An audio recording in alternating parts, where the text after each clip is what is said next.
Salut à tous et bienvenue sur Talk Frenchy, le vrai français du quotidien. Moi c'est Chloé. Et moi, c'est Lucas. Chloé, sois honnête avec moi. La dernière fois que tu es allée au supermarché en France, tu as compris tout ce que la caissière t'a dit ? Alors franchement, non. Elle m'a demandé quelque chose très vite et j'ai juste souri comme une idiote. Je crois qu'elle voulait ma carte de fidélité. Voilà, et je pense que beaucoup d'entre vous connaissent ce moment. Vous êtes à la caisse, il y a la queue derrière vous, la caissière parle vite, et là, c'est le blanc total. Ou pire, vous cherchez un produit dans un rayon, vous voulez demander à un employé et vous ne savez pas comment formuler la question. Exactement. Et faire ses courses en France, ce n'est pas juste prendre des produits et payer, c'est parler, comprendre les prix, réagir vite et rester poli. Aujourd'hui, on va vous donner tout ce qu'il faut pour survivre au supermarché en français. Demander un produit, comprendre les prix, gérer la caisse, réagir aux questions typiques. Vous allez repartir avec des phrases toutes prêtes que vous pourrez utiliser dès demain, que ce soit à Paris, à Lyon, à Bruxelles ou à Montréal. Et si cet épisode vous aide, un petit like et un abonnement, ça nous fait super plaisir et ça vous évite de rater les prochains. Merci d'avance. Allez, c'est parti. Chloé, dis-moi, tu fais tes courses comment toi ? Tu es plutôt supermarché ou petit magasin de quartier ? Ah, moi c'est le chaos. J'y vais quand je n'ai plus rien dans le frigo, souvent le soir, un peu affamée. Et toi, monsieur organisé ? Le samedi matin, avec une liste. Toujours. J'ai besoin de ma routine, sinon j'oublie la moitié des choses. Bon, tu vois, ça, c'est déjà une expression utile. Faire SES courses, ça veut dire aller acheter tout ce dont on a besoin, en général de la nourriture. On peut dire aussi faire les courses avec les. C'est plus général pour la famille, pour la maison. Faire ses courses avec ses, c'est plus personnel. Bon exemple. Écoutez bien. Ce soir, je dois faire les courses pour la semaine.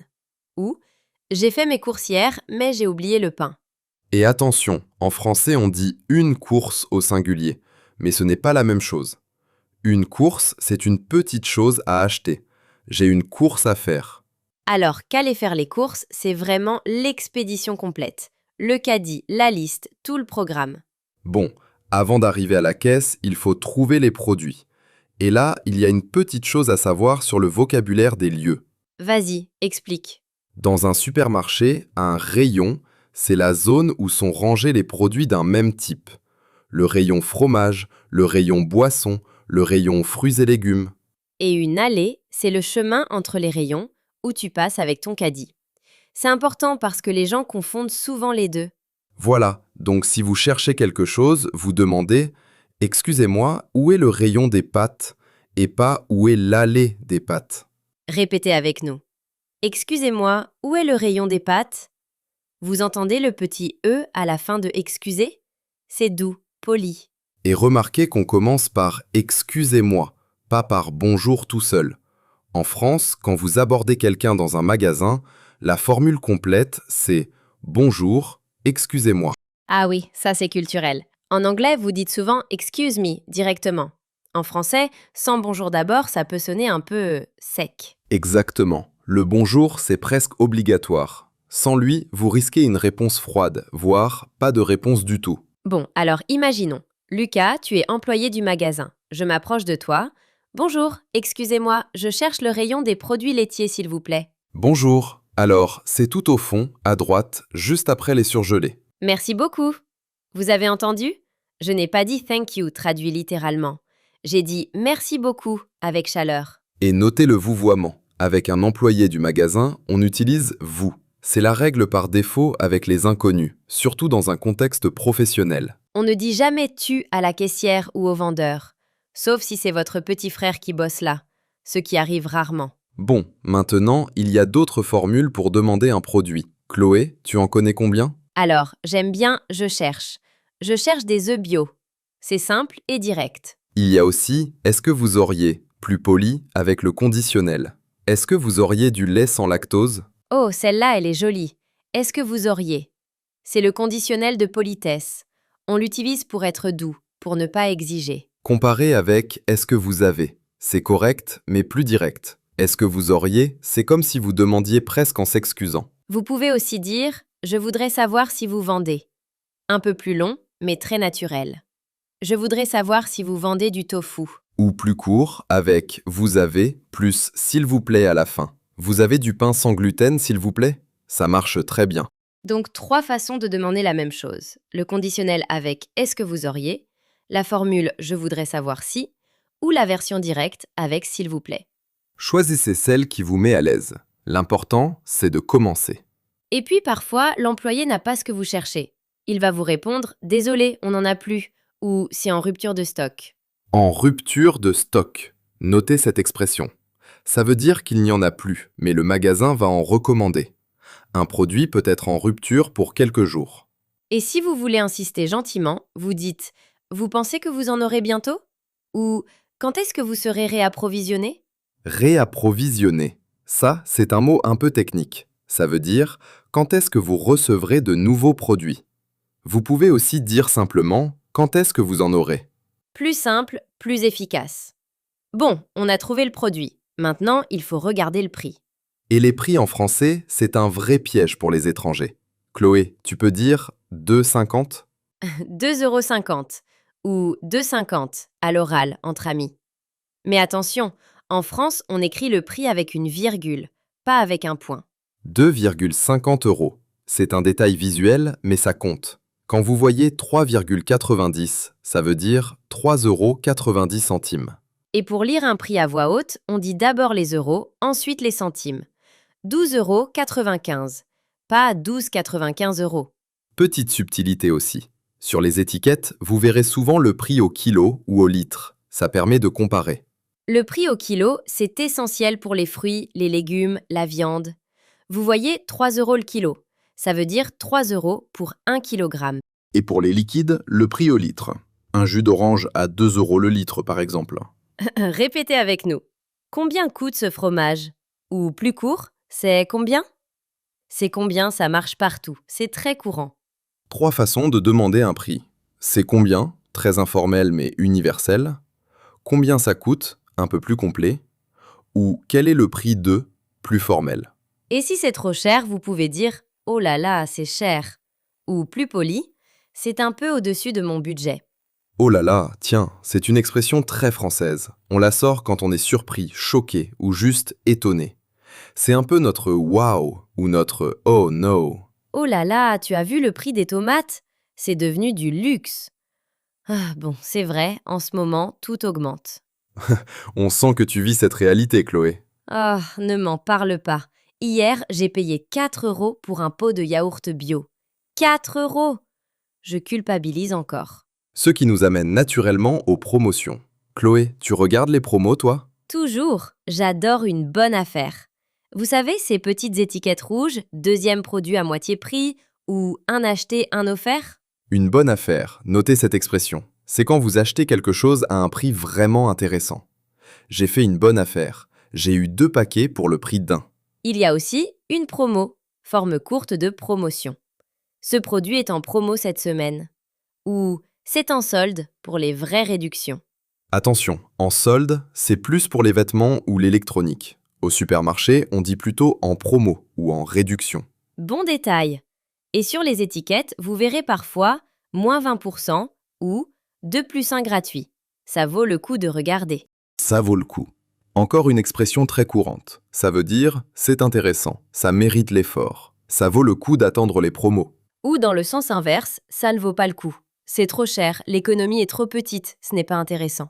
On enchaîne. Une fois qu'on a rempli son caddie, il est temps de passer à la caisse. Et là, il se passe pas mal de choses en peu de temps. Le moment de vérité. Alors, d'abord, vous vous mettez dans la file d'attente. La file d'attente, c'est la queue de gens qui attendent leur tour. On peut dire aussi faire la queue. J'ai fait la queue 20 minutes. Il y avait un monde fou. Un monde fou. Ça veut dire beaucoup de gens. Il y avait un monde fou au supermarché samedi. Beaucoup de monde. Bon, votre tour arrive. Vous posez vos produits sur le tapis roulant et la caissière commence à scanner. Voilà quelques phrases que vous allez entendre absolument à chaque fois. La première, presque toujours. Bonjour, vous avez la carte de fidélité? La carte de fidélité, c'est la carte du magasin qui vous donne des points ou des réductions. Si vous ne l'avez pas, vous répondez « Non, je n'en ai pas, merci ». Ou « Non, je ne suis pas de la région, je ne l'ai pas ». C'est très utile si vous êtes touriste, ça évite les explications.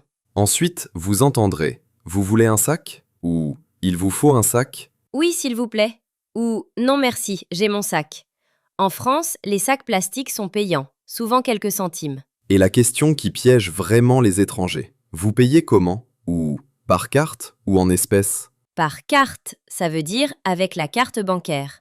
En espèces, ça veut dire avec de l'argent liquide, des billets et des pièces. On dit aussi cash à l'oral, très familier. Vous payez cash ou par carte? C'est un anglicisme accepté partout. Attention à un faux ami classique. En anglais, vous dites coin pour une pièce. En français, un coin, c'est un angle, un endroit. Une pièce, c'est ce que vous utilisez pour payer. Bon exemple d'interférence de l'anglais. Ne dites jamais « j'ai des coins dans ma poche ». Ça n'a aucun sens. Dites « j'ai des pièces ». Et il y a la question du sans contact. La caissière peut vous dire « Vous pouvez payer sans contact ». Ça veut dire « Vous approchez votre carte sans taper votre code ». Répétez avec nous. Je vais payer par carte, s'il vous plaît. Simple, clair, poli. Ça marche à tous les coups. Et pour finir, la caissière vous donne le ticket. Elle peut demander « Vous voulez le ticket ?» Certains magasins l'impriment plus automatiquement. Vous répondez « oui, s'il vous plaît » ou « non merci, ce n'est pas la peine ». Ce n'est pas la peine, ça veut dire « ce n'est pas nécessaire ». Voilà une expression très pratique. Ce n'est pas la peine. Vous pouvez l'utiliser partout. Ce n'est pas la peine de m'attendre, je serai en retard. Bon, on a couvert pas mal de terrain. Chloé, on fait un petit tour des erreurs classiques que font les anglophones au supermarché? Oh oui, j'adore cette partie. Les gens vont se reconnaître, c'est sûr. Première erreur, et elle est énorme. Traduire directement l'anglais. How much? Beaucoup disent comment beaucoup, ce qui n'existe pas. On dit combien. C'est un mot en soi. Combien ça coûte? Combien pour deux? C'est combien. Deuxième erreur, confondre une caisse et un caissier ou une caissière. Une caisse, c'est le meuble où vous payez. Un caissier ou une caissière, c'est la personne. Donc on dit je passe à la caisse, pas je passe à la caissière. Petit détail, mais qui change tout. Troisième erreur, très fréquente, oubliez le bonjour en arrivant à la caisse. Vous posez vos produits, la caissière dit bonjour et vous ne répondez pas. Ou pire, vous commencez direct par une carte de fidélité. Non, non, non. Toujours bonjour avant tout. C'est presque sacré. Quatrième erreur, dire je veux au lieu de je voudrais. Je veux du pain, ça sonne très brusque, comme un enfant qui exige. Je voudrais du pain, s'il vous plaît. Avec le conditionnel. C'est doux, c'est poli, c'est la version adulte de la demande. Cinquième erreur, un faux ami redoutable. Confondre la monnaie et l'argent. La monnaie, c'est les pièces qu'on vous rend, ou les pièces en général. L'argent, c'est le mot général pour money. J'ai besoin d'argent pour faire les courses. Mais la caissière m'a rendu la monnaie sur 10 euros. Et donc, quand la caissière demande « vous avez de la monnaie ?», elle ne vous demande pas si vous avez de l'argent. Elle vous demande si vous avez des petites pièces pour faire l'appoint. Faire l'appoint, ça veut dire donner le montant exact. Vous devez 3,20 €, vous donnez 3,20 € pile. Pas besoin de rendu. Sixième et dernière erreur, trop parler. En France, à la caisse, l'échange est court, efficace, poli. Pas besoin de raconter votre journée. Bonjour, la carte de fidélité, non merci. Par carte, merci, au revoir, bonne journée. Tout ça en 30 secondes. Le reste, c'est bonus. Et vous savez quoi? Faire ces erreurs, c'est complètement normal. Tout le monde passe par là. Ce n'est pas grave, la prochaine fois sera mieux. Chaque erreur, c'est un pas de plus. Vous ne pouvez pas apprendre sans en faire. Alors soyez indulgents avec vous-même. Bon, maintenant, on fait une petite mise en situation? Un vrai passage en caisse, du début à la fin? Oui, super idée. Je fais la cliente, tu fais le caissier. On y va. Je pose mes produits sur les tapis. Bonjour. Bonjour, vous avez la carte de fidélité? Non, je ne l'ai pas, désolé. Pas de souci, alors ça vous fera 23,40 € s'il vous plaît. Il vous faut un sac? Oui, un sac s'il vous plaît. Et je vais payer par carte. Très bien, vous pouvez insérer votre carte. Vous voulez le ticket? Non merci, ce n'est pas la peine. Bonne journée. Merci, à vous aussi, au revoir. Et voilà, 30 secondes. Vous avez remarqué la structure? Bonjour au début, merci et bonne journée à la fin. Tout est cadré. Et notez, j'ai dit « ça vous fera », une formule très typique de la caissière. Ça vous fera 23,40 €. C'est équivalent à « ça coûte », mais version caisse. Vous entendrez aussi « ça vous fait » au présent. Les deux sont utilisés. Ça vous fait 12 euros. Ça vous fera 12 euros. Même chose. Bon, on récapitule vite fait. Chloé, les 3 choses les plus importantes de cet épisode selon toi. Alors, 1. Toujours commencer par bonjour avec l'employé et à la caisse. 2. Utilisez le conditionnel de politesse. Je voudrais. Est-ce que vous auriez? 3. Connaître les phrases clés à la caisse.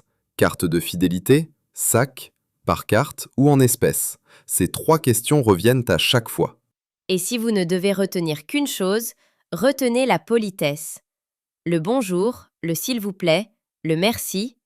En France, c'est vraiment la clé. Un Français vous pardonnera toutes vos erreurs de grammaire si vous êtes poli. Mais un très bon Français sans bonjour, ça ne marche pas. Bon, maintenant, notre moment préféré. La question du jour. Alors, aujourd'hui, on vous demande, quel est le premier mot ou la première phrase que vous allez utiliser la prochaine fois que vous ferez vos courses en français? Ça peut être n'importe quoi. Une formule pour demander un produit, une phrase pour la caisse, un mot que vous avez découvert aujourd'hui. Moi, je vous donne mon exemple. La prochaine fois, je vais essayer d'utiliser plus souvent « est-ce que vous auriez ». Je trouve que c'est tellement plus élégant. Et moi, je vais travailler sur ma prononciation de « oh là là ». Non, sérieusement, moi je vais retenir la formule, c'est pas la peine, je l'oublie tout le temps. Vous pouvez commencer votre réponse par « la prochaine fois, je vais dire ». C'est simple, ça vous donne un cadre. Et si vous ne faites jamais vos courses en français, dites-nous, quel mot du vocabulaire d'aujourd'hui vous a le plus marqué? Ça marche aussi. On lit vraiment tous les commentaires, vraiment. Chloé et moi, on prend le temps, parce que c'est là qu'on voit votre progression. Et n'ayez pas peur des fautes. Mieux vaut une phrase imparfaite qu'une phrase jamais écrite. Vous êtes là pour apprendre, pas pour être noté. Merci d'avoir passé ce moment avec nous. Si cet épisode vous a aidé, un like nous fait toujours plaisir. Un abonnement vous garantit de ne pas rater les prochains. Et partagez-le à un ami qui prépare un voyage en France ou qui galère à comprendre sa caissière parisienne. Vous lui rendrez un vrai service. Vous progressez, on le voit. Chaque épisode que vous écoutez, chaque mot que vous répétez, ça compte. La prochaine fois que vous passiez à la caisse, respirez, souriez et lancez-vous. Vous avez tout ce qu'il faut maintenant. À très vite pour un nouvel épisode. Prenez soin de vous. Salut tout le monde, à bientôt. Continuez à pratiquer, à écouter, à parler. À très bientôt.